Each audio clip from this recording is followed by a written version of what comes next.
안녕하세요. 당신의 지적 호기심을 위한 깊이 있는 통찰의 시간입니다. 오늘은 서동원 목사님의 설교문 우리에게 대언자 파라클레토스가 필요한 이유는 이 자료를 좀 같이 살펴보려고 합니다. 우리가 왜 대언자라는 존재를 필요로 하는가 여기에 대한 이야기예요. 네. 시작하기 전에 이런 상상 한번 해보면 어떨까요? 만약에요, 당신 인생의 크고 작은 잘못들 있잖아요. 뭐 실수라든지 아니면 스스로도 좀 용납하기 어려운 그런 부분들까지 전부 다 이해해주고 당신 편에서 완벽하게 변호해주는 그런 존재가 있다면 어떨 것 같으세요? 와, 상상만 해도 진짜 마음이 놓일 것 같은데요. 든든하고. 그렇죠. 오늘 우리가 볼 자료가 바로 그런 존재, 대언자에 대한 이야기입니다. 이게 뭐 그냥 위로나 격려 이 정도를 넘어서요. 왜 우리한테 이런 존재가 반드시 필요한지 그 설교는 그걸 얘기하고 있거든요.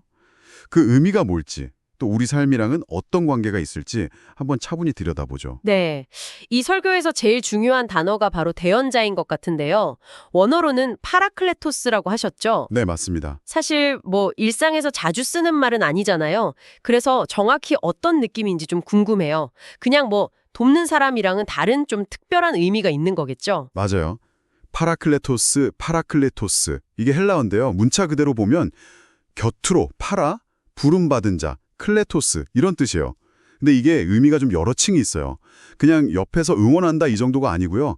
어떤 위기 상황, 특히 뭐 법적인 문제나 아주 심각한 어려움에 처했을 때 그 사람 곁으로 딱 부름을 받아서 와서 적극적으로 돕고 조언하고 또 때로는 그 사람을 대신해서 목소리를 내서 변호하는 역할, 그런 사람을 말합니다. 아, 곁으로 부름받은 자.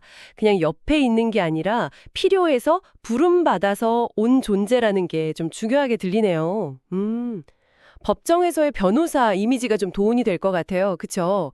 피고인을 위해서 막 적극적으로 변론하고 그 사람한테 제일 좋은 쪽으로 싸우는 모습. 정확합니다. 이 설교는 그 개념을 단순한 조력자를 넘어서 우리를 위한 완벽한 변호인의 이미지로 설명을 해요. 어떤 상황에서도 내 편이 되어주고 나를 온전히 이해해주고 심지어 나의 약점까지도 다 감싸 안으면서 나를 대신해서 변론해주는 존재. 뭐랄까 세상에서 제일 유능하고 나한테 완전히 헌신하는 그런 개인 변호사 같다고 할까요? 와. 근데 설교에서는 이게 그냥 있으면 좋다 정도가 아니라 우리한테 이런 존재가 반드시 필요하다고 강조를 하거든요. 왜 그렇게 반드시 필요하다고 할까요? 우리 스스로는 해결 못하는 어떤 근본적인 문제가 있다는 뜻일까요? 네, 설교는 바로 그 부분을 파고들어요. 그 설교문에 따르면 우리 인간에게는 본질적으로 죄의 문제가 있기 때문이라고 설명을 하거든요. 죄요? 네, 여기서 말하는 죄는 뭐 단순히 도덕적인 실수나 잘못, 이걸 넘어서요. 이 신학적인 틀 안에서는 하나님과의 어떤 근본적인 단절 상태 또는 그분의 기준에 미치지 못하는 상태, 이걸 의미해요. 그래서 우리 힘으로는 거룩하다고 여겨지는 하나님 앞에 스스로 당당히 설 수가 없다는 거죠. 마치 법정에서 유죄 판결을 피할 수 없는 피고인처럼요. 아, 그러니까 우리 스스로는 하나님 앞에서 자신을 변호할 자격이나 능력이 부족하니까 우리를 대신해서 나서줄 전문 변호인, 즉 대언자가 꼭 필요하다. 이런 논리군요. 바로 그겁니다. 우리의 부족함이나 잘못을 다 덮어주고 우리를 대신해서 하나님 앞에서 우리 입장을 대변해주고 궁극적으로 우리를 구원하고 도울 존재로서의 대언자가 필수적이다. 이게 이 설교의 아주 중요한 전제 중 하나예요. 그런데 이야기가 여기서 더 흥미로워집니다. 설교는 우리에게 주어진 대언자가 한 분이 아니라고 말해요. 놀랍게도 두 분의 대언자가 있다고 명확히 구분해서 설명합니다. 두 분이나요? 그건 진짜 예상 못했는데요. 한 분으로도 충분할 것 같은데 왜 두 분씩이나 필요할까요? 각각 어떤 역할을 하시는지 어떻게 다른 건지 궁금해지네요. 네, 좋은 질문이에요. 설교에 따르면 이 두 대언자는 각자 다른 영역에서 우리를 돕는 역할을 하세요. 첫 번째 대언자는 우리가 이 땅에서 살아가는 동안 우리 안에 계시면서 우리를 직접적으로 돕고 위로하고 때로는 우리가 잘못된 길로 갈 때 바로잡아 주시고 또 올바른 길로 인도하시는 성령님입니다. 설교에서는 성령님을 이 땅에서의 대언자라고 부르면서 우리 삶 속에서 아주 실질적이고 가깝게 함께 하시는 분으로 그리고 있어요. 아, 성령님, 우리랑 같이 계시면서 현실적인 도움하고 인도를 주시는 분이군요. 그럼 두 번째 대언자는 하늘에 계신 건가요? 맞습니다.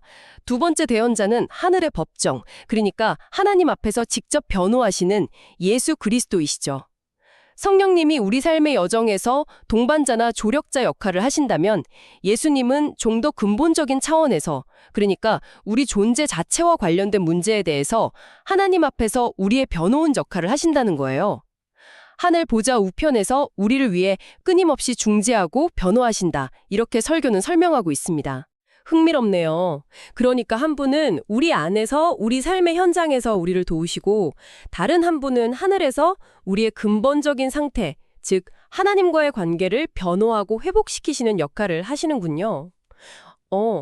뭔가 지상팀하고 본부팀처럼 되게 유기적으로 협력하는 시스템 같다는 생각도 드네요. 네네. 근데 예수님께서 하늘에서 우리를 변호하신다고 할 때요, 구체적으로 어떤 논리나 근거로 변호하시는 걸까요? 변호에는 뭔가 명확한 증거나 변론 내용이 필요할 텐데요. 바로 그 부분이 이 설교의 어떻게 보면 클라이맥스라고 할 수 있어요. 예수님께서 우리를 변호하시는 가장 결정적이고 강력한 근거는 그분 자신이 우리를 위해 화목제물이 되셨다는 사실에 있습니다. 설교에서는 이 단어를 헬라어 원어인 힐라스모스로도 소개하는데요. 화목제물, 힐라스모스. 용어가 좀 낯설고 제물이라는 단어가 주는 느낌이 조금 무겁게 느껴지기도 해요. 이게 정확히 어떤 의미이고 어떻게 변호의 근거가 될 수 있는 거죠? 스스로 제물이 된다는 게 어떻게 법정에서 변론이 될 수 있는지 좀 쉽게 와닿지가 않아요. 네, 화목제물이라는 표현이 현대적인 사고방식에서는 다소 좀 이해하기 어려울 수 있죠. 쉽게 설명하자면요, 예수님께서 십자가에서 돌아가신 그 사건 자체를 의미하는데 설교는 이 사건을 단순한 죽음이 아니라 우리의 모든 죄값, 그러니까 하나님과의 관계를 딱 끊어버린 그 근본적인 문제에 대한 대가를 남김없이 대신 치르신 행위로 해석을 해요. 죄값을 대신 치르셨다는 건 마치 우리가 진 빚을 대신 갚아주셨다? 뭐 이런 비유로 이해하면 될까요? 예, 그 비유가 도움이 될 수 있습니다. 우리가 도저히 갚을 수 없는 엄청난 영적인 빚을 지고 있는데 예수님께서 자신의 생명이라는 값을 치르고 그 빚을 완전히 청산해 주셨다는 개념이죠. 이 신학적인 틀 안에서 보면요, 이 희생은 하나님의 공의, 그러니까 정의로운 요구를 만족시키는 동시에 우리를 향한 사랑을 보여주는 행위예요.